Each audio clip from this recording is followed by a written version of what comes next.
is for my good and yours. This is a copy of the speech that Socrates gave in 399 BC, when he tried to defend himself against the charges that he was corrupting the youth, and that he does not believe in the gods that the city believes in. Plato's Apology is considered the most reliable source about Socrates' trial, except for 2 short conversations with Miletus. Here the monologue becomes dialogue. Apart from that, this entire text is written in the first person from Socrates' perspective, as if this is exactly the speech he actually gave. During the speech, Socrates mentions twice that Plato was present there. At the beginning of the Apology, Socrates says that he doubts that the people of Athens, that is, the jury of Athens, have been influenced by the words of those who spoke against him. Socrates further says that the beginning of philosophy happens when a person sincerely accepts that he knows nothing. Later, he explains that whatever wisdom he has, whatever understanding he has, comes from the fact that he knows nothing. Socrates' speech shows how masterful he was in speaking. He was a master orator. He was persuasive and wise. Yet this speech, which we can trust that Socrates really said these very words, could not save him, and he was sentenced to death. Come, let us listen to his speech. O men of Athens, what effect the words of my accusers have had upon you, I cannot tell. But I know this much, that they almost made me forget myself. So persuasively and so convincingly did they speak, while the truth is that they did not speak one word of truth. But among the many lies they told, one thing astonished me the most. When they said that you should be careful and not be deceived by my art of speaking. This seemed to me very shameless, saying this when they knew that as soon as I opened my mouth, I would be caught, and it would be proved that I am no great speaker. Yes, if by art of speaking they mean the power of truth, then I admit that I speak well. But my manner is completely different from theirs. Anyway, as I was saying, they perhaps spoke hardly any truth at all, but from me you will hear the whole truth. Not in the way they spoke with pompous and grand words. No, by the gods. I will use the very words and arguments that come to my mind at that very moment because I believe I am in the right. At my age I should not come before you men of Athens like a childish speaker. Do not expect such things from me. And I ask one favor from you. If I defend myself in the same way I always speak, the same words that I use in the marketplace or at the shops, then please do not be surprised and do not interrupt me. Because I am over 70 years old, and this is the first time I have come to a court. Therefore, I am completely unfamiliar with the language here. Therefore, consider me a foreigner, a stranger, whom you would forgive if he spoke in his native language and in the manner of his own country. Am I asking something wrong from you? Men of Athens, do not pay attention to my manner of speaking. Whether it is good or bad, pay attention only to the truth of my words. Let the speaker speak the truth, and let the judge decide rightly. And first I must answer the old charges, the old accusations, and those who accused me earlier.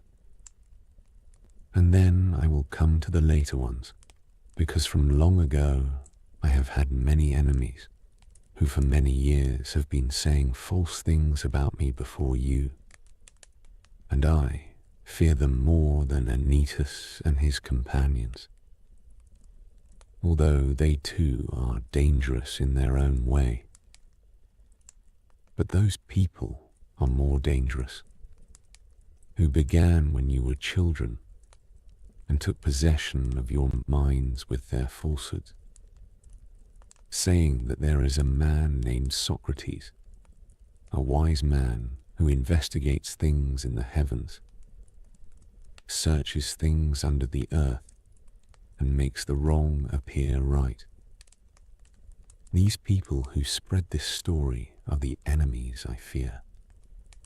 Men of Athens, because listeners think that those who ask such questions do not believe in the gods, and there are many of them, and their charges are very old.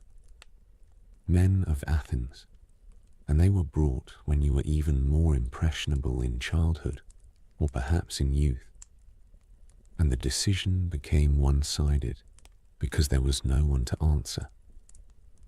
And the most difficult thing, men of Athens, I do not even know the names of those accusers, and cannot tell them, except for one or two comic poets, all those who incited you out of envy and hatred, and some who first convinced themselves.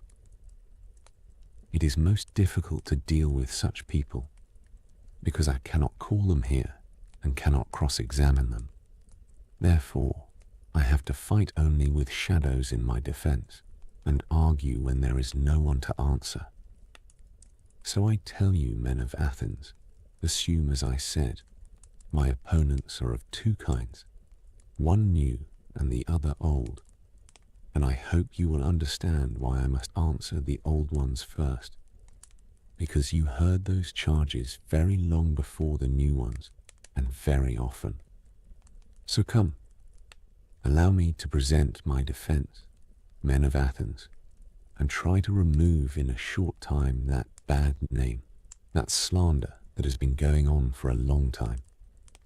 I wish I succeed, if success is for my good and yours. This task is not easy. I understand its difficulty very well.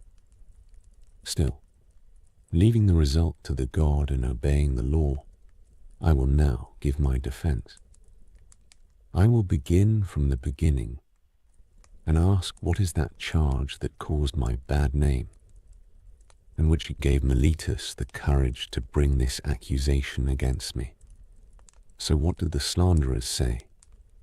Those who accuse me will become my prosecutors, and I put their words together in an affidavit. Socrates is a wicked man and a strange person who investigates things under the earth and in the heavens, and makes the wrong appear right, and teaches this same thing to others. The charge is something like this. It is exactly as you have seen in the comedy of Aristophanes. Men of Athens, who showed a man whom he calls Socrates, going about saying that he walks in the air and talks nonsense about things about which I neither know much nor little. I am not speaking ill of those men of Athens who study natural philosophy. It would grieve me very much if Meletus could bring such a serious charge against me. But the plain truth is, men of Athens, that I have nothing to do with these physical investigations. Many people present here are witnesses to this truth, and I appeal to them. So speak, you who have heard me, and tell your neighbors whether anyone ever heard me speak a little or much on these matters. You have heard their answer, and from what they say about this charge, you can judge the truth of the other charges. Men of Athens, there is just as little truth in this, that I am a teacher and take money. There is just as much falsehood in this charge as in the other. However, if a man could really teach people, then taking money for teaching would, in my opinion, be an honorable thing for him. There are men like Gorgias, Prodicus, and Hippias who go from city to city and persuade the young to leave the citizens of their own city, who could teach them for free, and come to them who not only give them money, but are also thankful, grateful that they allow them to take money. At this time there lives in Athens a philosopher from Paros, about whom I have heard, and I came to know about him when I met a man who had spent a lot of money on sophists, Callias, son of Hipponicus, because he had sons. I asked him, "Callias," I said, "if your 2 sons were colts or calves, it would not be difficult to find someone to take care of them. We could hire some horse trainer or farmer, or make them better and perfect in their specialty. But since they are human beings, how do you think of putting someone else over them? Is there someone who understands human and civic virtue? You must have thought about this because you have sons. Is there someone?" He said, "Who is he?" I asked, "And from which country is he? And how much money does he take?" "Evenus of Paros," he answered. "He is that man, and he takes 5 money." Evenus is fortunate, I said to myself, if he really has this knowledge and teaches for such a small price. If I also had the same, then I would be very proud and arrogant. But the truth is that I have no such knowledge. I declare, men of Athens, that whoever among you answers yes, Socrates. But what is the origin of these accusations that have been brought against you? You must have done something strange. These rumors and talks about you would never have arisen if you were like other people. Tell us what is the cause of these, because we do not want to judge you hastily. Now I consider it a fair challenge, men of Athens, a real challenge, and I will try to make you understand why I am called wise and why I have become so infamous. Pay attention, and although some of you may think I am joking, I declare that I will tell you the whole truth. Men of Athens, this reputation of mine, this reputation I have received because of a special kind of wisdom. If you ask what kind of wisdom, then I will say that wisdom which perhaps a human being can attain, because to that extent I think I am wise, while those people I am talking about, men of Athens, perhaps have some wisdom beyond human, which I cannot express, because I do not have it, and whoever says that I have it is lying and damaging my character.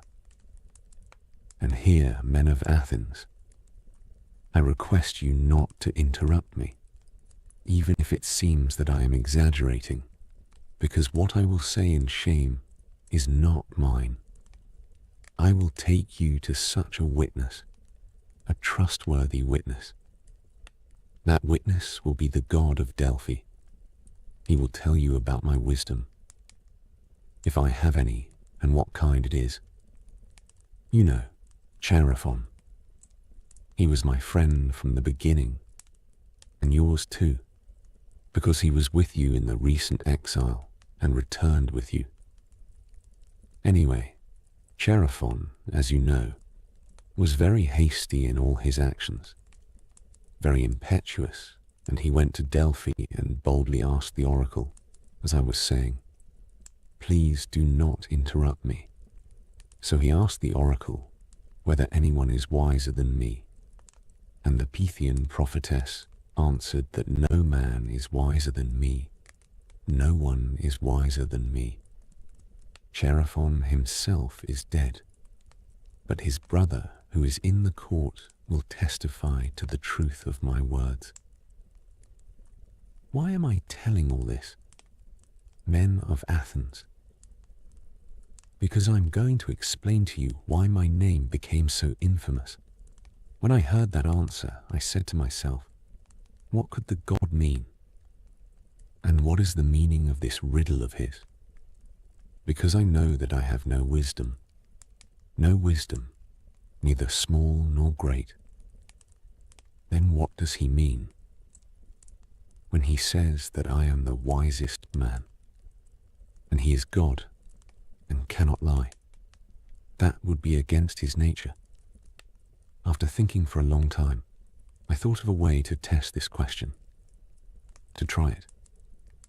I thought if I could just find one man wiser than me, then I could go to the God with the answer. I would say to him, look, this man is wiser than me. But you said that I am the wisest. Therefore, I went to a man who was considered wise and examined him carefully. There is no need to name him. He was a politician whom I chose for examination, and the result was when I began to talk with him, I felt that he was not really wise, although many people considered him wise, and he considered himself even more wise. And then I tried to explain to him that he considered himself wise, but in reality, he is not. And the result was that he began to hate me, and many others present there who were listening to me also began to hate me. Men of Athens. So I left there saying to myself, well, although I do not think that either of us knows anything beautiful and good, I am in a better condition than him because he knows nothing, yet thinks that he knows. I neither know nor think that I know. In this one thing, I think I am a little better than him. Then I went to another, who claimed to be even wiser, and my result was exactly the same, after which he too became my enemy, and many others with him. Then I went to one man after another, knowing that I was taking enmity upon myself, and I felt sorrow and fear about it, but there was no choice. I thought the word of God should be placed above everything, and I said to myself, I must go to all those who appear to know, so that I can understand the meaning of the oracle. And I swear, men of Athens, by the dog, because I must tell the truth. The result of my mission was only this. I found that those who were most famous, who had the highest reputation, turned out to be the most foolish, and the others who received less respect were really wiser and better. I will tell you the story of my wanderings and the Herculean labor. That is the great labor, men of Athens, which I did only so that in the end I would not prove the oracle wrong. After politicians, I went to the poets, tragic, dithyrambic, and all kinds. And there I said to myself, you will immediately catch them. Now you will know that you are more ignorant than them. So I went to them taking their most difficult compositions, men of Athens, and asked, what is the meaning of these? Thinking that they would teach me something. Will you believe me? Men of Athens. I feel ashamed while telling the truth, but I will have to say that perhaps hardly anyone present here could not speak better about their poetry than they themselves. Then I realized that poets do not write poetry with wisdom, but with a kind of talent, a kind of genius and inspiration. They are just like prophets, men of Athens who say very good things, but do not understand their meaning. The poets seemed to me in the same condition, and I also saw that because of their poetry, they considered themselves the wisest in other things too, in which they were not wise. So I left there, men of Athens believing that I am better than them, for the same reason for which I was better than the politicians. Finally, I went to the craftsmen, the artisans. I knew that I knew nothing, and I was sure that they must know many fine things, and here I was not wrong. Men of Athens, because they really knew many things that I did not know, and in this they were certainly wiser than me. But men of Athens, I saw that good craftsmen were also making the same mistake that the poets had made because they were good craftsmen. They thought that they also knew all the big matters. And men of Athens, their deficiency overcame their wisdom. And therefore, I asked myself on behalf of the oracle whether I would like to remain as I am without their knowledge and without their ignorance, or like them having both things. And I answered myself and the oracle that I am better as I am. Men of Athens, because of this investigation and examination, I have made many enemies. Men of Athens, and the worst and most dangerous kind. And this has given birth to many slanders. And I am called wise because listeners always think that I have that wisdom which is not found in others. But the truth is, men of Athens, that only God is wise. And by his answer, he wanted to show that the worth of human wisdom is worth almost nothing. They're not talking about Socrates. They're only using my name as an example, as if they are saying he among men is the wisest who, like Socrates, knows that his wisdom is really worth nothing. And therefore, I wander the world obeying the god and examining the wisdom of anyone, whether citizen or foreigner, who appears wise, and if he is not wise, then to prove the oracle right, I show him that he is not wise, and my work keeps me completely busy. Men of Athens and I have no time to pay attention to any public matter or my own work, but because of the service of the god, I am in poverty. Men of Athens, there is one more thing the young men from wealthy families who have nothing much to do come to me of their own will. They like to see the exposure of false wise men, and they often imitate me and begin to examine others. They quickly find out that there are many people who think they know something, but in reality, they know very little or nothing. Men of Athens. And then those whom they examine, instead of being angry with themselves, become angry with me. This nonsense Socrates, they say, this corrupter of youth, the wicked Socrates. And then if someone asks them, why, what evil does he do, or what does he teach, then they do not know and cannot tell. But so that they do not appear, without any answer, they repeat the same ready-made charges, men of Athens, which are used against all philosophers, teaching about things in the clouds and under the earth, and not believing in the gods, and making the wrong appear right, because they do not like to admit that the pretense of their knowledge has been exposed. Men of Athens, which is true. And because they are many in number, and fanatical, and energetic, and ready to fight, and their tongues are sharp, they have filled your ears with their sharp and old slanders. Men of Athens, and this is the reason that my accusers, Miletus and Anytus and Lycon, have come after me. Miletus, who has a quarrel with me on behalf of the poets, Anytus on behalf of the craftsmen and politicians, Lycon on behalf of the orators. And as I said at the beginning, men of Athens, I cannot expect to remove so much slander in one moment. And this men of Athens is true, and the whole truth. I have hidden nothing. I have made no excuse, and yet I know that my plain speaking makes them hate me. And their hatred is proof that I am speaking the truth. Men of Athens, this is the reason this discrimination has arisen against me.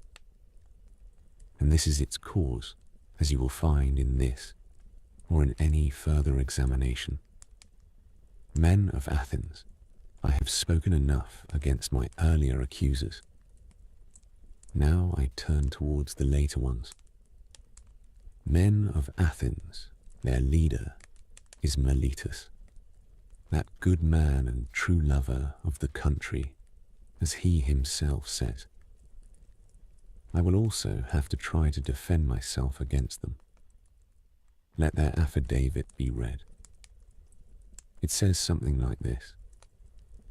They say that Socrates is a wicked man who corrupts the youth and who does not believe in the gods of the city, but believes in his new divinities. The charge is this, and now let us examine each point of it.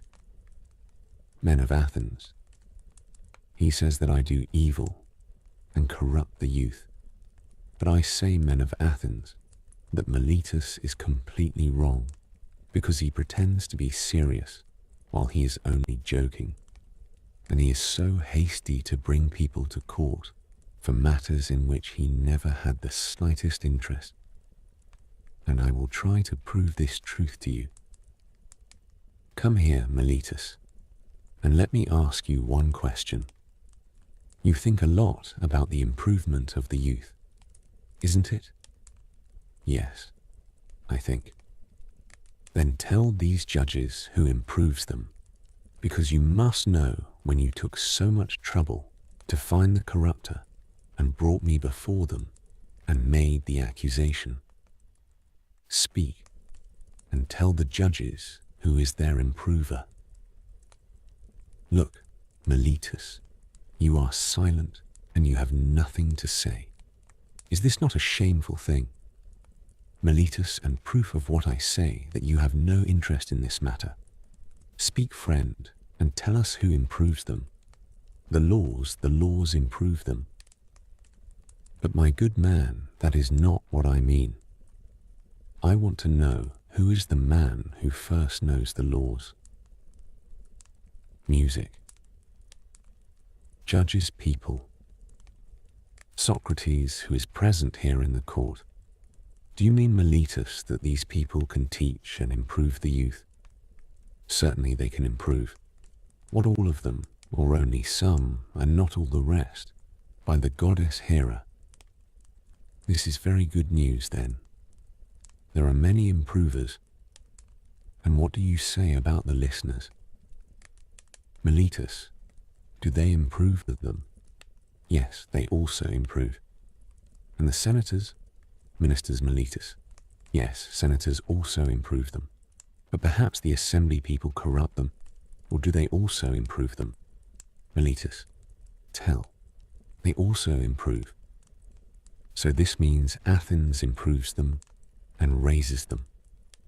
All people except me, and only I alone am the corrupter. Isn't it, Meletus? Is this what you strongly claim? Tell, Meletus. This, I strongly say this. I am very unfortunate. If you are right, Meletus. But suppose I ask you one question about horses. What do you think are horses?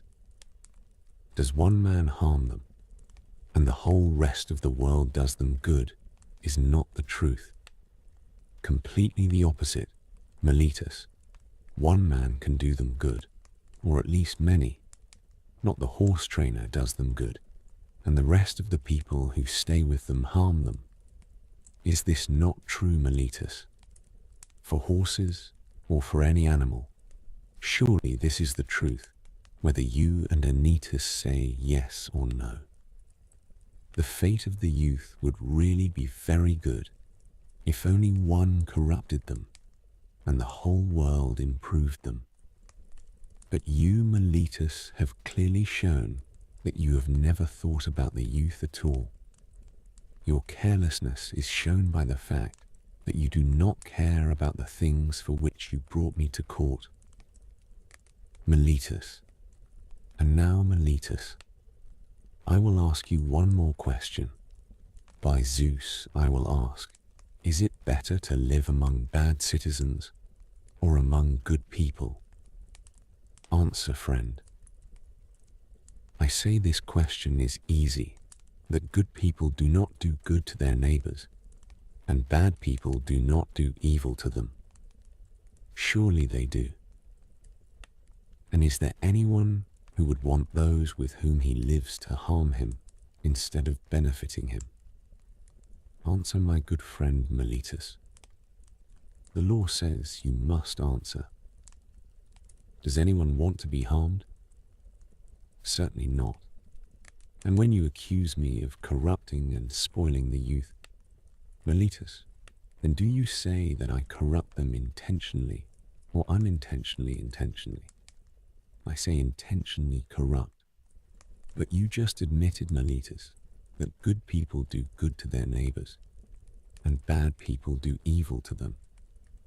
Now is this the truth that you have learned at such a young age, with your great understanding, and I at my age am in such darkness and ignorance, that I do not even know that if I corrupt a man with whom I have to live, then he will harm me, Meletus, and yet I corrupt him, and that too intentionally.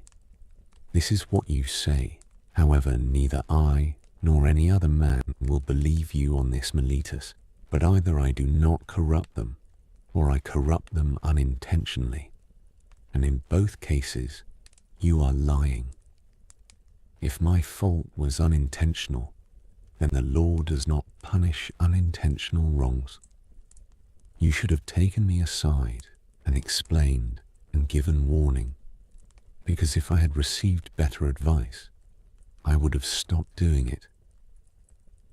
Meletus, what I did only unintentionally, without doubt, I would have stopped. But you refused to talk to me, and refused to teach me, and now you have brought me to this court, Meletus, which is not a place for teaching, but for punishing. It must have become completely clear to you, men of Athens, as I'm saying that Meletus has no concern at all in this matter, neither big nor small. But still, I want to know, Meletus, in what way do I corrupt the youth? I think you mean, as I understand from your indictment, that I teach them not to believe in those gods whom the city believes in, but instead believe in some new gods or spiritual agencies. This is the lesson by which I corrupt the youth. As you say, yes, I strongly say this. Then, Meletus, by the gods we are talking about, tell me and the court, a little more clearly, in plain words, my friend, what do you mean? Because I still do not understand whether you are saying that I teach others to believe in some gods, and therefore I believe in gods, and I am not a complete atheist. You are not accusing me of being a complete atheist. You are only saying that they are not the same gods that the city believes in. The charge is that they are different gods. Or do you mean that I am a complete atheist and teacher of atheism? I mean the latter, that you are completely atheist. How strange, Meletus. Why do you think this? Tell, do you mean that I do not consider the sun and moon gods as other people consider? I assure you all judges that he does not believe. He himself says that the sun is stone and the moon is earth. Friend Meletus, You think you are accusing Anaxagoras, and you think very badly about the judges. If you think that they are so ignorant that they do not know that these things are found in the books of Anaxagoras, of Clazomene, which are full of these things. And indeed, Meletus, it is said that the youth learn these things from Socrates, while often these things are shown in the theatre, perhaps because of Aristophanes, who mocked, and Euripides, who took the ideas of Anaxagoras, where the ticket price is maximum 1 drachma, and they can pay their money and laugh at Socrates. If they pretend to be the father of these strange ideas. And then, Meletus, do you really think that I do not believe in any god? I swear by Zeus that you do not believe in any at all. No one will believe you, Meletus, and I am sure that you yourself do not believe in your own words. I cannot help thinking, men of Athens, that Meletus is careless and rude, and he wrote this indictment only in fun and childish enthusiasm. Has he not made a riddle to catch me, to trap me, to test me?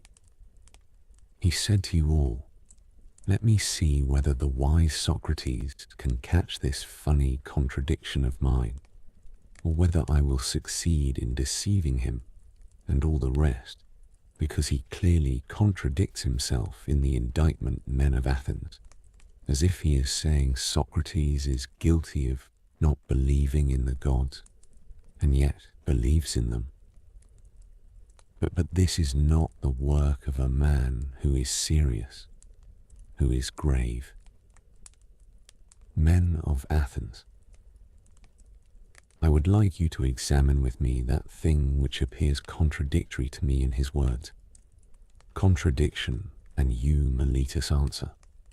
And I want to remind the listeners of my request that if I speak in my old manner, then do not make noise. Has any man ever believed in human things, but not in humans? I want men of Athens that he answer and always try not to interrupt. Has any man ever believed in horsemanship, but not in horses? Or in flute playing, but not in flute players? No, my friend. I will answer you and the court, because you yourself refuse to answer. There is no such man who has ever done this. But now please answer the next question. Meletus, can a man believe in spiritual beings and divine powers, spiritual agencies, and not believe in spirits or gods? Tell Meletus he cannot. How fortunate I am that I have drawn this answer from you with the help of the court. But then you swear in the indictment, Meletus, that I teach divine or spiritual powers and believe in them. New or old, it does not matter. At least I believe in spiritual powers.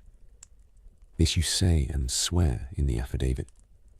Meletus, and yet if I believe in divine beings, then how can I not believe in spirits or gods?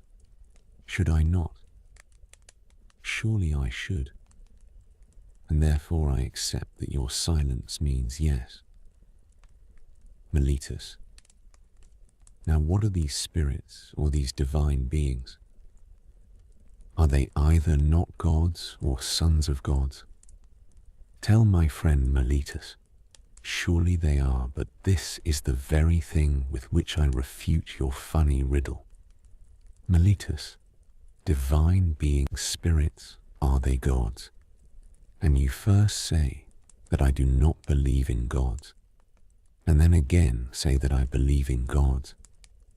That is, if I believe in those divine beings, because if those divine beings are illegitimate sons of gods, whether from nymphs or from some other mother whose sons they are called, then what man would ever believe that gods do not exist if their sons exist? You could also say that mules exist, but horses and donkeys do not. Meletus, such nonsense, Meletus. you must have done only to test me. You put it in the indictment because you had no real charge against me. Miletus, but anyone who has even a little understanding Miletus will never believe your statement that the same man can believe in things above gods and men, and yet not believe that gods or those divine beings and heroes exist. I have said enough in answer to Miletus's charge. Men of Athens, there is no need for long, elaborate defense, but I know very well how much enmity I have earned, and this will be my destruction if I am destroyed. Miletus, not Anytus, but the jealousy and malice of the world which has brought many good men to death, and perhaps will bring many more in the future. There is no fear that I will be the last among them. Someone will say, and are you not ashamed? Socrates, living such a life which can bring you to death before time. To him I can give the right answer. You are wrong there. No man who is worth anything should calculate living or dying. He should only think whether while doing something he is doing right or wrong, doing the work of a good man or a bad man. While according to you the heroes who fought at Troy were worth nothing, and especially the son of Thetis Achilles, who considered danger very small compared to disgrace, and when he was so eager to kill Hector, his goddess mother told him that if he took revenge for his companion Patroclus and killed Hector, then he himself would die. Fate, they said, or in similar words after Hector's death, awaits you. Hearing this warning, he completely ignored danger and death, and was more afraid of living a life of disgrace and not taking revenge for his friend than of them. Let me die now, he answers, and let me take revenge on my enemy, instead of lying here by the curved ships, a laughing stock and a burden on the earth, because he thought only about death and danger, because wherever a man's place is, whether he chose that place himself or where the commander placed him, there he must stand firm in the hour of danger. He should not think about death or anything else except disgrace. And this, men of Athens, is a true statement. My behavior would really be strange. Men of Athens, if I stayed where the generals whom you chose to command me in Potidaea, Amphipolis, and Delium placed me.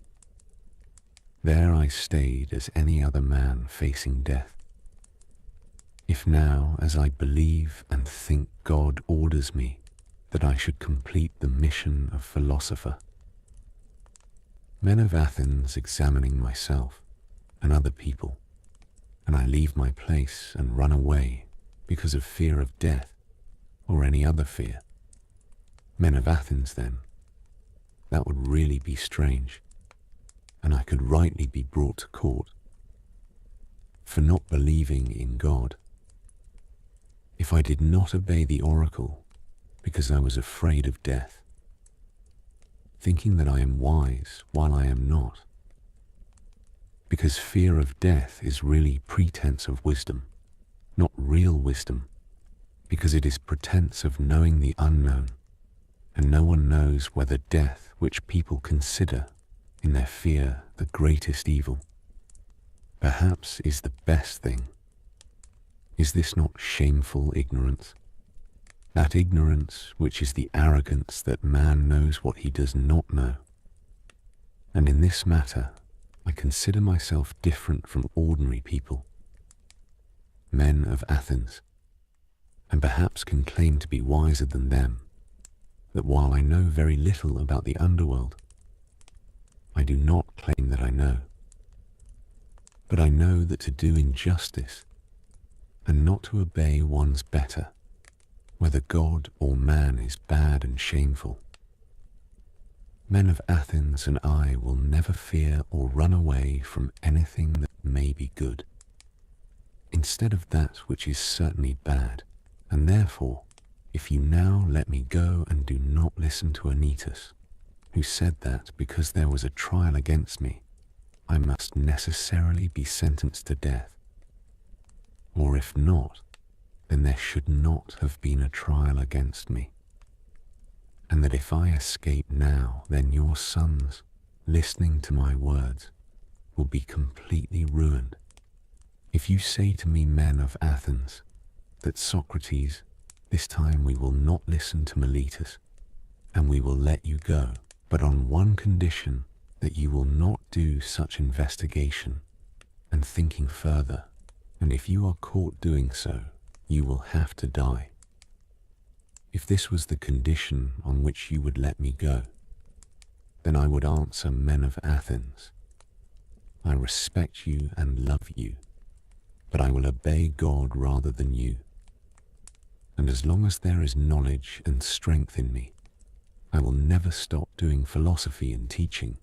Whoever I meet, I will explain, and in my own way, I will say, you, my friend, citizens of great and powerful and wise Athens, are you not ashamed, collecting so much money and honor and reputation, and caring so little for understanding and truth and the greatest improvement of the soul, which you never pay attention to? And if the man with whom I am arguing says yes, but I do care, then I do not immediately leave him, but I question, examine, and cross-examine him. And if I feel that there is no virtue in him, no virtue, just he says that there is, then I rebuke him that he understands the value of great things less and small things more, men of Athens. And I will say these same words to every person who meets me, young and old, citizen and foreigner, but especially to citizens, because they are my brothers and sisters, because know that this is the order of God. And I believe that in this city, no greater good has ever happened than my service to God, because I do nothing except wander and persuade all of you, both old and young, not to care for your body or your wealth, but first and most of all, to care for the improvement of your soul. I tell you that virtue does not come from money, but from virtue come money, and every other good thing for man. Men of Athens, whether public or private, this is my teaching. And if this is the principle that corrupts the youth, if this is the doctrine that corrupts the youth, then I am a harmful man. But if someone says that this is not my teaching, then he is lying. Therefore, men of Athens, I say to you, do as Anytus says, or do not, and acquit me. Acquit me or do not. But whatever you do, understand that I will never change my ways, even if I have to die many times. Men of Athens, do not interrupt, but listen to me. We had this understanding that you would listen to me till the end. I have some more to say on which perhaps you may want to shout, but I believe it will be good for you to listen. And therefore I request that you do not shout. I want you to know that if you kill a man like me, you do less harm to me and more to yourself. Nothing can harm me, neither Miletus nor Anytus. They cannot, because a bad man does not have the honor to harm a better man. I do not deny that Anytus may perhaps kill him or exile him or deprive him of civil rights. And he may think, and others may think, that they are inflicting some great wound on him. But I do not agree there, because to do such things as they are doing, to take another's life unjustly, his evil is much greater. And now, men of Athens, I am not going to plead for myself, as you may think, but for you, so that by punishing me, you do not commit sin against God, who is his gift to you. Because if you kill me, you will not easily find my successor, who, if I may use a somewhat laughable example, is a kind of gadfly that God has given to cities. And this city is a big and noble horse that, because of its large size, is slow and needs to be awakened. I am that gadfly, men of Athens, that God has attached to this city, and all day I follow you everywhere. I awaken you and persuade and rebuke you. You will not easily find anyone else like me, men of Athens, and therefore I advise you to spare me, to let me go. I can say that perhaps you are angry, like the man who is suddenly awakened from sleep, and you think that you can easily kill me. As Anytus says, and then you will sleep the rest of your life, until God in his care sends another gadfly. When I say that God has given me to you, the proof of my mission is this, men of Athens. But if I were like other people, then I would not neglect all my affairs, or silently see the carelessness of all these counsels, and not do your work. You would not have someone coming to you one by one, like a father or elder brother, persuading you to care for virtue. Such behavior, I say, is not human nature.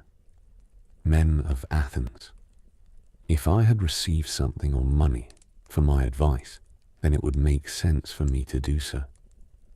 But now, as you see, my accusers do not even have the shamelessness to say that I ever asked or took money from anyone. There is no witness for this with them, and I have very strong witnesses for the truth of my words, my poverty. Someone may wonder why I go around advising privately and do not have the courage to come in public and advise the city. I will tell you why. You have often heard me speaking in many places about an oracle or a sign that comes to me. And this is the same divine thing that Miletus mocked in the indictment. This sign, which is a kind of voice, it first began to come to me when I was a child. It always stops me, but never orders me to do what I am about to do. This is the thing that prevented me from becoming a politician, and rightly prevented, as I think, because now I believe, men of Athens, that if I had gone into politics, I would have died long ago, and would have benefited neither you nor myself. And do not take my plain words badly, men of Athens, because the truth is that any man who fights with you or with any crowd, and honestly opposes the many illegal and wrong things happening in the city, cannot save his life. He who fights for the right, if he wants to live even for a short time, then he must remain a private man, not public, men of Athens. I can give you sure proof of my words. Not just words, but actions, which you value more. Allow me to tell you a part of my life, men of Athens, which will prove to you that I never bowed before injustice because of fear of death. And because I refused to bow, I would have died at that very moment. I will tell you a story of the court. Men of Athens, perhaps not very interesting, but still true. Men of Athens, I held only one public office. That was counselor. The tribe of Antiochus, that is my tribe, had the presidency of the trial of those generals who, after the battle of Arginusae, did not pick up the dead, and you proposed to try them all together. which was against the law, as you all later thought. But at that time, I was the only one in the prytany who opposed this illegal act, and I gave my vote against you. And when the speakers threatened to condemn me and arrest me, and you shouted, then I decided that I would take the risk stand with law and justice instead of joining your injustice, because I feared prison and death. Men of Athens, this happened in the days of democracy. But when the rule of the 30 was oligarchy, they summoned me and 4 others to the round chamber and ordered us to bring Leon of Salamis because they wanted to kill him. This was a sample of the kind of orders they always gave, so that they could involve as many people as possible in their crimes. And then I showed not only in words, but in action, men of Athens, that if I may say so, I did not care at all for death, and my greatest and only concern was that I should not do any wrong or unholy act, because the fear of that tyrannical power could not force me to do wrong. And when we came out of that round chamber, the other 4 went to Salamis and brought Leon.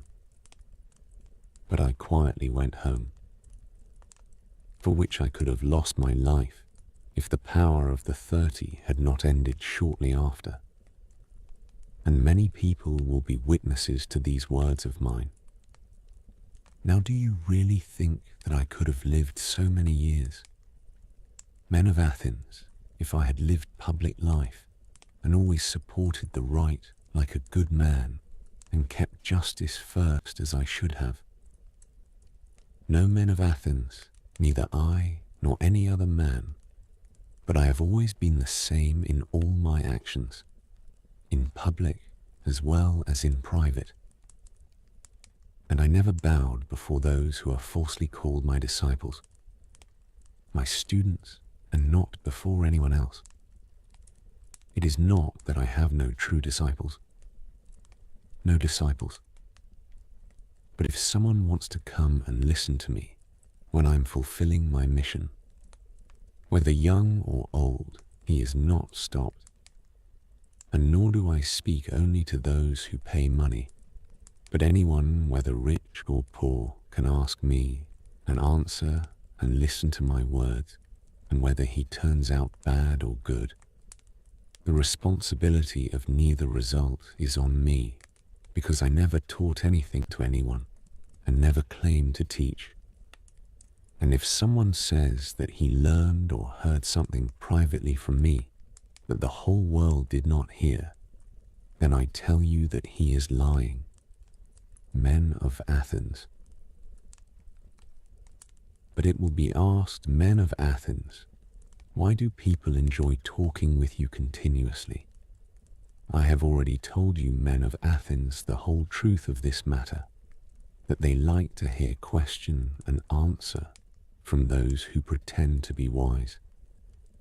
They like my cross-examination. It is enjoyable. Now the duty of questioning others has been imposed on me by God, and this has been told to me by the oracle dreams and every such method. In this way, the will of divine power can be told to someone. This is true, men of Athens, and if it were not true, it would soon be proved wrong. If I am corrupting the youth, or have corrupted then those among them who have now grown up and become wise, that I gave them bad advice in youth, they should have come forward as accusers, as prosecutors, and taken revenge.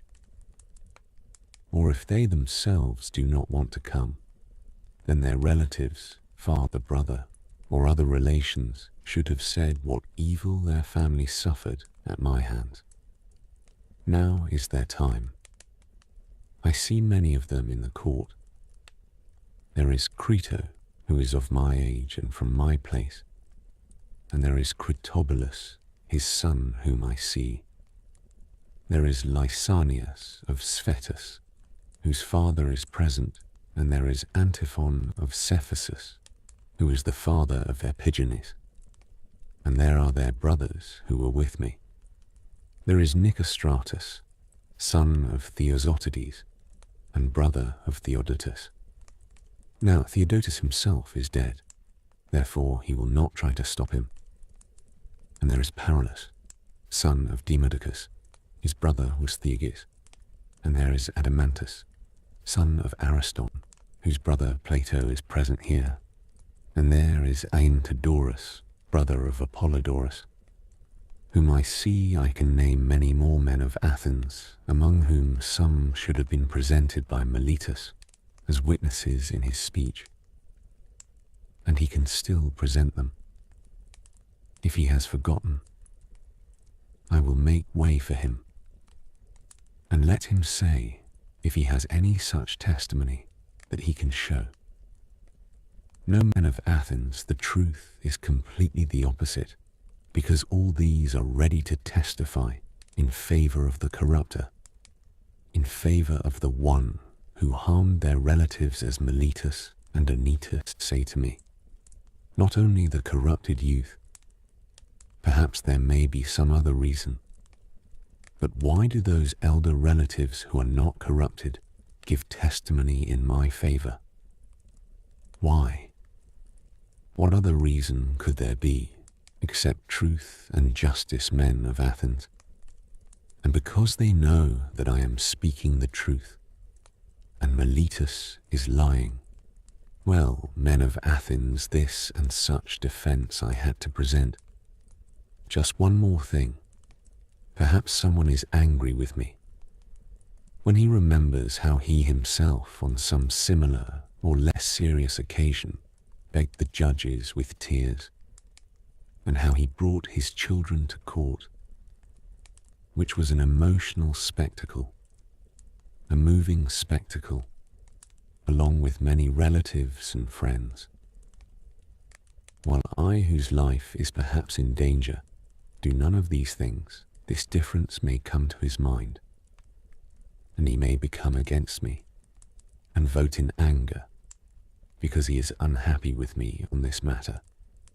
Now, if any of you is such a person attention, I do not say someone is, then I can give him the right answer. My friend, I am a human being, and like other humans made of flesh and blood, not of wood or stone, as Homer says. And I have a family, yes, and sons, men of Athens, 3 in number, 1, almost a man, and 2 still small. And yet I will not bring any of them here to beg forgiveness from you. And why not? Not because of arrogance or because of insulting you. I am not afraid of death, or not. This is a separate question about which I will not speak, but keeping public opinion in mind, I think such behavior would be shameful for me, for you, and for the whole city. For someone who has reached my age and whose name is known for wisdom to show himself pitiable. Whether this opinion about me is right or wrong, at least the world has decided that Socrates is somehow better than other people. And if among you, those people who are called better in wisdom and courage and any other virtue show themselves in this way, and how shameful their behavior is. I have seen famous people, men of Athens, when sentence was pronounced on them, how strangely they behaved. They thought that if they died, something very bad would happen to them, and if you let them live, they would become immortal.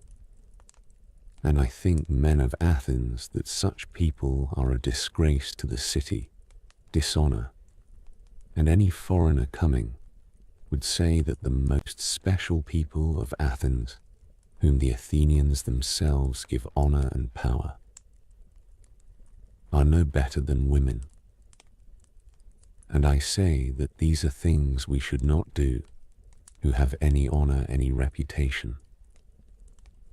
and if they do, then you should not have given them honor. Men of Athens, rather you should show that you are more ready to punish that man who cries and makes the city a laughingstock, instead of him who remains calm. But keeping public opinion aside, begging favor from judge and getting acquittal in this way seems wrong, instead of informing and persuading, because his duty is not to give the gift of justice, but to pronounce judgment, and he has sworn that he will decide according to law, not according to his own will and pleasure. And you should never encourage this habit of false oath, men of Athens. Nor should you take it. There can be no piety in this. Therefore, do not expect from me what I consider shameful and impious and wrong, especially now when the trial of impiety is going on against me because of Miletus. Because if, men of Athens, I subdue your oaths with my entreaties and persuasion, then I am teaching you that there are no gods. And while giving my defense, I myself prove myself guilty of not believing in the gods. But this is not so. It is completely different, because I believe that gods exist, and I believe much more than those who accuse me. And on God, I leave my case that whatever decision is best for you and me be made. Men of Athens, there are many reasons that I am not sad. Men of Athens, on this vote of sentence, I expected this, and I am only surprised at how close the vote is to equal, because I thought that the majority against me would be much larger. But now, if 30 votes had gone the other way, I would have been acquitted. And I can say, I think, men of Athens, that I have escaped Miletus. I can say even more, because without the help of Anytus and Lycon, anyone can see that he does not even have a fifth part of the vote as the law demands.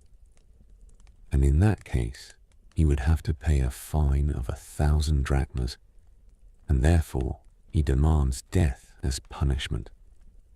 And on my part, what should I demand, men of Athens? Clearly the same, which is my right, and what is my right? What revenge should be given to that man who in his whole life never thought of resting, but neglected that thing which many people care about: wealth and interest, military service, and speaking in the assembly parties and factions, thinking that I was too honest a man to become a politician and live. I did not go where I could do no good to you or myself, men of Athens, but where I could do the greatest good to each one of you alone.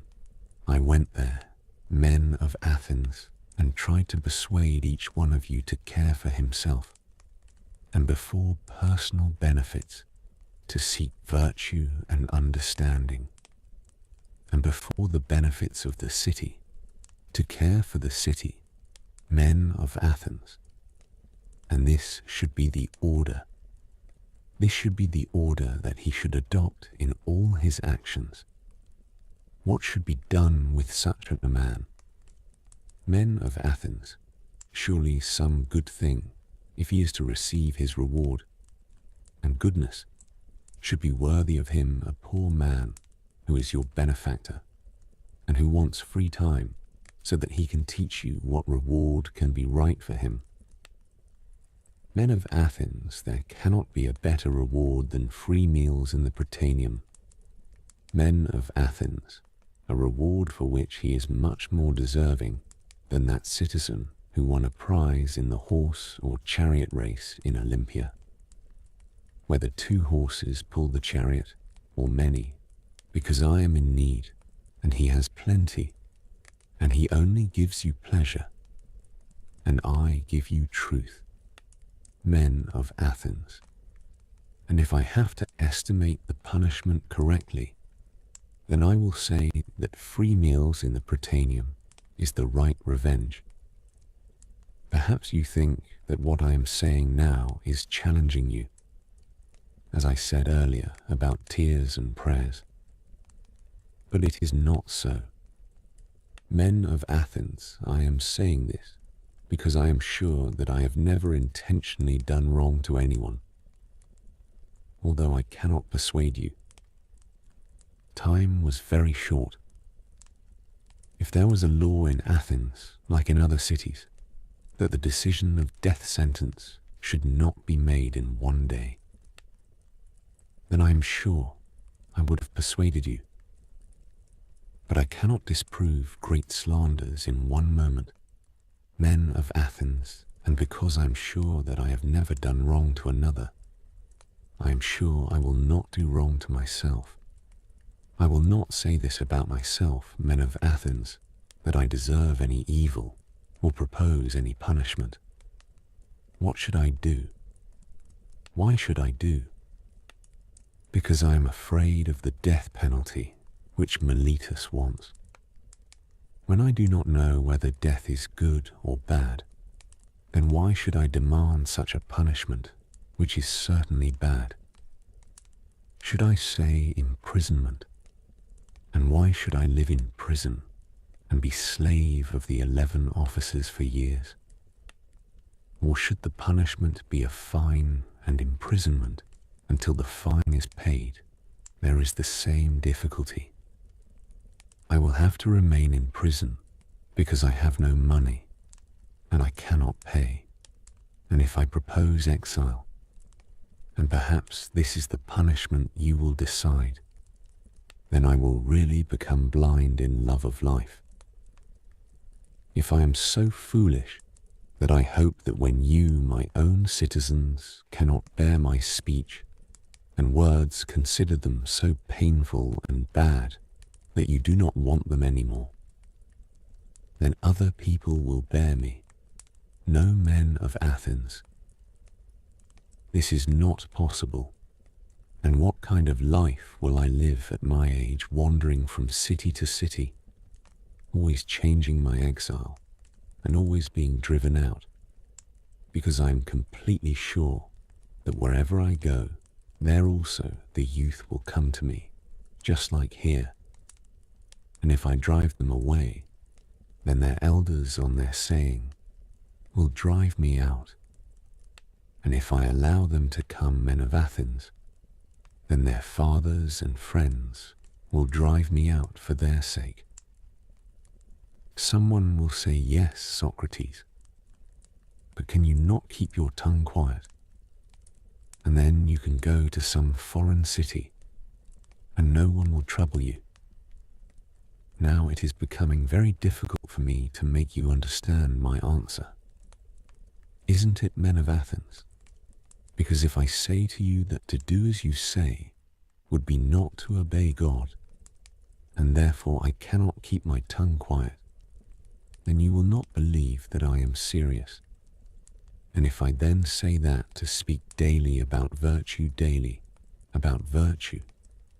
and about those other things about which you hear me examining myself and others, is the greatest good for man, men of Athens, and that an unexamined life is not worth living, then you will believe me even less.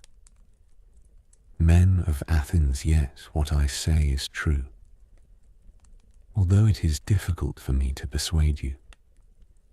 Men of Athens, at the same time, I have never had the habit of thinking that I deserve any harm. If I had money, then I would estimate as much as I could pay, and my harm would not be much, but I do not have it, and therefore I have to tell you to fix the fine according to my capacity. Or perhaps I can give one mina, and therefore I propose that punishment. Plato, Crito, Critobulus, and Apollodorus. My friends here are saying that I should say 30 minae, and they will stand surety. So let the punishment be 30 many, because they will give solid security for you. There will not be much time. Men of Athens, in exchange for the bad name that you will get from the city's evildoers. Who will say that you killed Socrates? A wise man, because they will call me wise, even though I am not wise. When they want to accuse you then, if you had waited a little longer, your wish would have been fulfilled naturally, because I am quite advanced in age.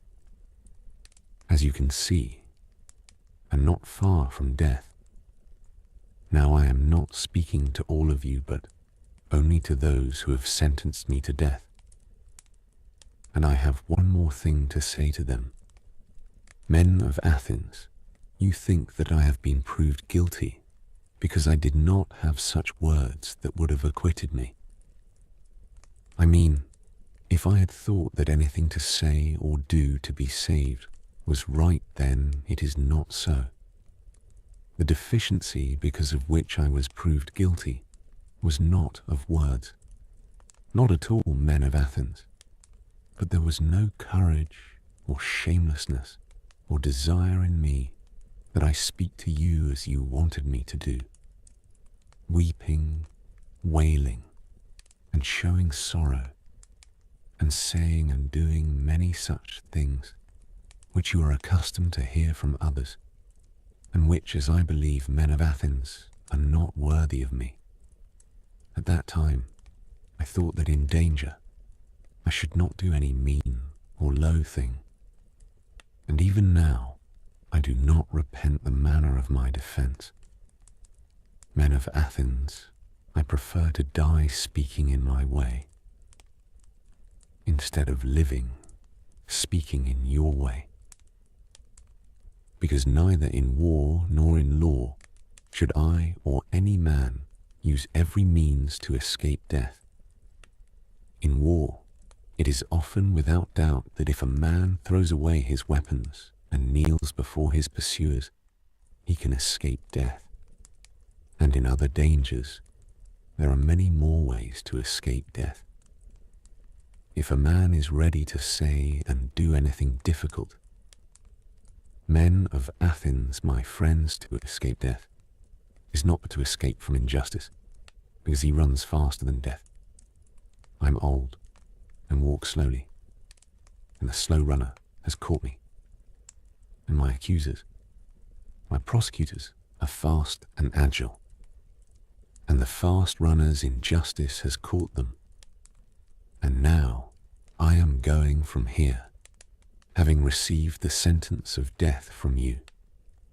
They are going their way, having received the sentence of wickedness and wrong action by truth, and I must accept my judgment. They theirs. Men of Athens, my friends, I think these things can be considered fate, and I think it is right. And now those who have sentenced me, I want to prophesy for you. A prophecy, because I am about to die, and in the hour of death, men have the power of prophecy. And I prophesy for you who are my murderers, that immediately after I go, a much heavier punishment than the sentence given to me awaits you. You killed me because you wanted to escape from the accuser, and did not want to give account of your life. But it will not be as you think. It will be completely different, because I say that there will be more accusers against you from now on, the accusers whom I had restrained till now, and because they are young, they will be much stricter with you, and you will feel them much worse. If you think that by killing people, you can stop someone from criticizing your bad life, then you are wrong. That way of escaping is neither possible nor honorable. The easiest and noblest way is not to stop others, but to improve oneself.